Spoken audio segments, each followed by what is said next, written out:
conditions வந்து பார்த்தோம். So what is meant by forward neck posture? So cervical flexors வந்து cervical flexor muscles எல்லாம் இருக்குல்ல. What are the cervical flexors muscle? Anatomy படிச்சீங்களா? Anatomy.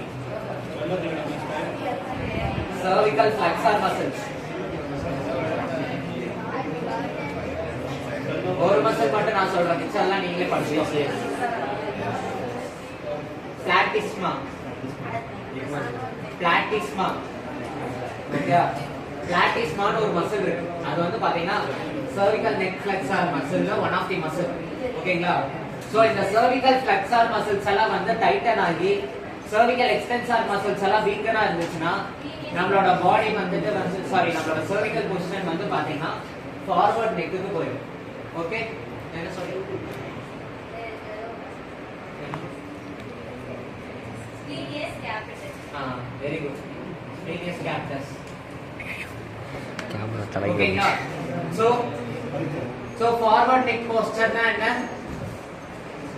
What is forward neck posture? So cervical flexor muscles எல்லாம் டைட்டன்ட் ஆகும், cervical extensor muscles எல்லாம் வீக்கனாவும் இருக்கும்போது வந்து பாத்தீங்களா நம்ம டைட்டன்ட் மசில்ஸ் எல்லாம் புல் பண்றதுனால ஆட்டோமேட்டிக்கா நெக் வந்து இப்படி ஃபார்வர்டா மூவ் ஆயிடும். Okay, so this is known as forward neck posture.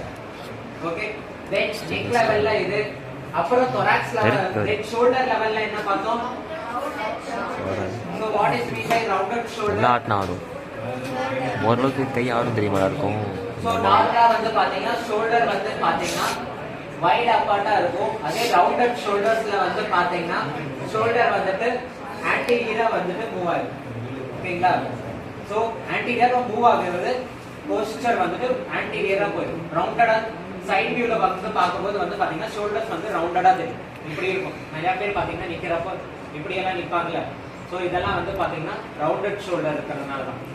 Okay, then at shoulder level பார்த்தோம். நெக் thoracic level ல என்ன பார்த்தோம்? So what is meant by kyphosis?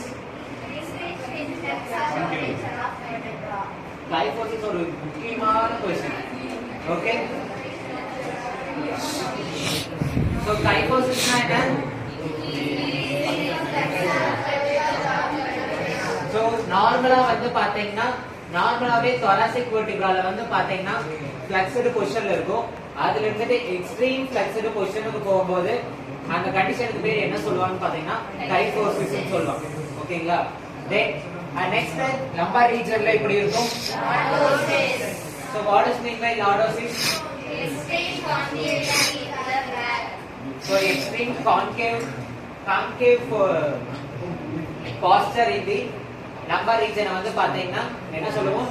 Lordosis னு சொல்லுவோம். சோ நார்மலாவே எல்லாருக்கும் வந்து பாத்தீங்கன்னா மினிமலா லார்டோசிஸ் இருக்கும். பட் அது எக்ஸ்ட்ரீமுக்கு போகும்போது தான் வந்துட்டு பாத்தீங்கன்னா ஹைப்பரா வந்துட்டு கர்வச்சர் வந்து ஃபார்ம் ஆகும். மேஜரா யாருக்கு இருக்குன்னு சொன்னேன்? சோ பிரெக்னன்சி விமன்ஸ்ல வந்து பாத்தீங்கன்னா மேஜரா இந்த லார்டோசிஸ் இருக்கும். வை? பிகாஸ் உள்ள வந்து ஃபீட்டஸ் growth ஆக வந்து பாத்தீங்கன்னா அப்டோமினல் மசில்ஸ் வந்து வீக்கன் ஆகும். சோ அப்டோமினல் மசில்ஸ் வீக்கன் ஆகிறதுனால ஆட்டோமேட்டிக்கா பேக் மசில்ஸ் டைட்டன் ஆகும்போது ஆட்டோமேட்டிக்கா இந்த பாஸ்டருக்கு போகும். ஓகேங்களா? So this is for lumbar lordosis. Then hip region la enna paathom? So what is meant by anterior pelvic tilt and posterior pelvic tilt?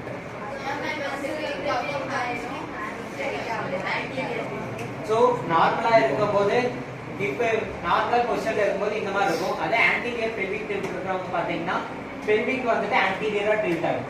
Okay, இந்த நிறைய பேர் பாத்தீங்கன்னா இந்த ஹை ஹீல்ஸ் எல்லாம் யூஸ் பண்ணுவாங்கல, ஹை ஹீல்ஸ் யூஸ் பண்றவங்க பாத்தீங்கன்னா prolonged பீரியடுக்கு use ஆகும்போது வந்து பாத்தீங்கன்னா ஆன்டீரியரா பெல்விக் டில்ட் வரும். ஓகேங்களா? ஆன்டீரியரா பெல்விக் டில்ட் ஆச்சுன்னா ஆட்டோமேட்டிக்கா க்ளூட் வந்து பின்னாடி போகும். அதனால தான் ஹை ஹீல்ஸ் இருக்கிறவங்க எல்லாம் பாத்தீங்கன்னா கொஞ்சம் கூணு இந்த மாதிரி நடப்பாங்க. வை? பிகாஸ் ஆட்டோமேட்டிக்கா நம்ம பாஸ்டர் அலைன்மெண்ட் கரெக்ட் ஆகிறதுக்காக வந்து பாத்தீங்கன்னா ஆன்டீரியரா பெல்விக் வந்துட்டு டில்ட் ஆகிறதுனால பின்னாடி க்ளூட் வந்து அவுட்வர்டா வந்து போகும். Okay, so this is anterior pelvic tilt and then posterior pelvic tilt la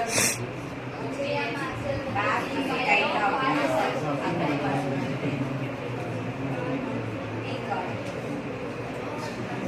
lower